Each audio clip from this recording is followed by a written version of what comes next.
ସହରର ଉପକଣ୍ଠରେ ଜଣେ ସନ୍ଥ ରହୁଥିଲେ। ଜନଗହଳି ଗାଡ଼ି ମଟର ବିଳାବିଳ ଠାରୁ ଏହି ସ୍ଥାନଟି ଥିଲା ସମ୍ପୂର୍ଣ୍ଣ ମୁକ୍ତ। ମୁଖ୍ୟ ରାସ୍ତାର ଦୁଇ ପାର୍ଶ୍ୱରେ ଡେଙ୍ଗା ଡେଙ୍ଗା ଗଛ ଆଉ ଅଳ୍ପ କିଛି କୁଡ଼ିଆ ଘର ନିଜ କୁଟୀରକୁ ଖୁବ୍ ପରିଷ୍କାର ପରିଚ୍ଛନ୍ନ ରଖୁଥିଲେ। ଚାରିପଟରେ ନାନା ରକମର ଫୁଲ ଫଳ ଆଉ ପନିପରିବା ଗଛ ଆକର୍ଷଣୀୟ ଦିଶୁଥିଲା। ସନ୍ଥ ନିଜ ସନ୍ତାନ ପରି ସମସ୍ତ ଗଛଲତାର ସେବା ଯତ୍ନ ନେଉଥିଲେ। କୁଡ଼ିଆକୁ ଆସୁଥିବା ଅତିଥିଙ୍କୁ ସନ୍ଥ ନିଜ ବାରିରୁ ତୋଳି ଫଳ ଆଉ ପନିପରିବା ବାଣ୍ଟି ଦିଅନ୍ତି। ଦିନର ଅନ୍ୟ ସମୟ ପୂଜାପାଠ ଶାସ୍ତ୍ର ଅଧ୍ୟୟନରେ ବିତି ଯାଉଥିଲା। ସନ୍ଧ୍ୟା ସମୟରେ ଆଖପାଖର ଲୋକ ତାଙ୍କ ପାଖକୁ ଛୁଟି ଆସୁଥିଲେ। ସନ୍ଥଙ୍କର ତୁଣ୍ଡରୁ ଗୀତା ଭାଗବତ ପୁରାଣ ଶାସ୍ତ୍ର ଶ୍ରବଣ କରି ଉପସ୍ଥିତ ଶ୍ରୋତାଗଣ ଖୁସି ହୋଇ ଉଠୁଥିଲେ। ଦିନେ ସକାଳୁ ସନ୍ଥ ପାଖ ବଜାରକୁ ଯାଇଥାନ୍ତି। ଏହି ସମୟରେ ଦୂର ସହରରୁ ଆସିଥିବା ଜଣେ ଯୁବକଙ୍କ ସହିତ ତାଙ୍କର ଭେଟ ହୋଇଗଲା। ଯୁବକଟି ସନ୍ଥଙ୍କ ବିଷୟରେ ଅଳ୍ପ ବହୁତ ଜାଣିଥିଲେ।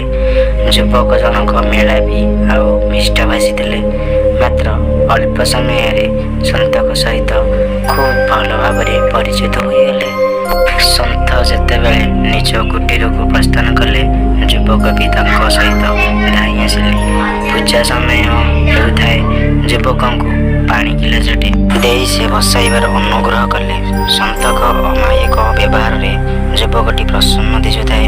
ଏହି ସମୟରେ ଯୁବକ ପ୍ରଶ୍ନ କଲେ, ଆଚ୍ଛା ମହାତ୍ମା, ସତରେ କ'ଣ ଆପଣ ଈଶ୍ୱରଙ୍କୁ ଦେଖୁଛନ୍ତି? ଏହି ପ୍ରଶ୍ନରେ ସନ୍ଥ ପୁରାପୁରି ନୀରବ ପଡ଼ିଗଲେ। ଯୁବକ ପୁଣି ପ୍ରଶ୍ନ କଲେ, ଆପଣ କ'ଣ ଆତ୍ମାକୁ ବିଶ୍ୱାସ କରନ୍ତି?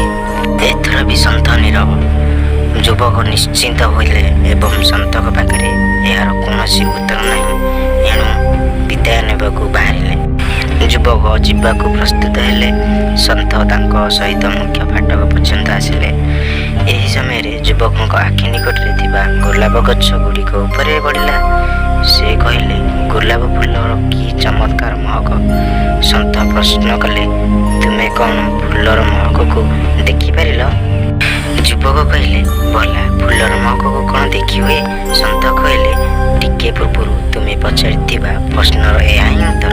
ଏ ଜଗତରେ ଈଶ୍ୱରଙ୍କ ଅସ୍ତିତ୍ୱ ଠିକ୍ ସେହିଭଳି। ସ୍ୱଚକ୍ଷୁରେ ଆମେ ଈଶ୍ୱରଙ୍କ ପ୍ରତିମାକୁ ଦେଖୁ, ହେଲେ ଆତ୍ମା ଈଶ୍ୱରଙ୍କ ଅସ୍ତିତ୍ୱକୁ ଅନୁଭବ କରିପାରେ। ତୁମେ ଯନ୍ତ୍ରଣାରେ କଷ୍ଟ ପାଉଥିବା ରୋଗୀର ଯନ୍ତ୍ରଣାକୁ କ'ଣ ଦେଖିପାର? ଯୁବକଟି ଏଥର ନିଜ ଉତ୍ତର ପାଇସାରିଥିଲେ। ସନ୍ଥଙ୍କ ପାଦଧୂଳି ମଥାରେ ଲଗାଇ ନିଜ ରାସ୍ତାରେ ଆଗକୁ ବଢ଼ିଲେ।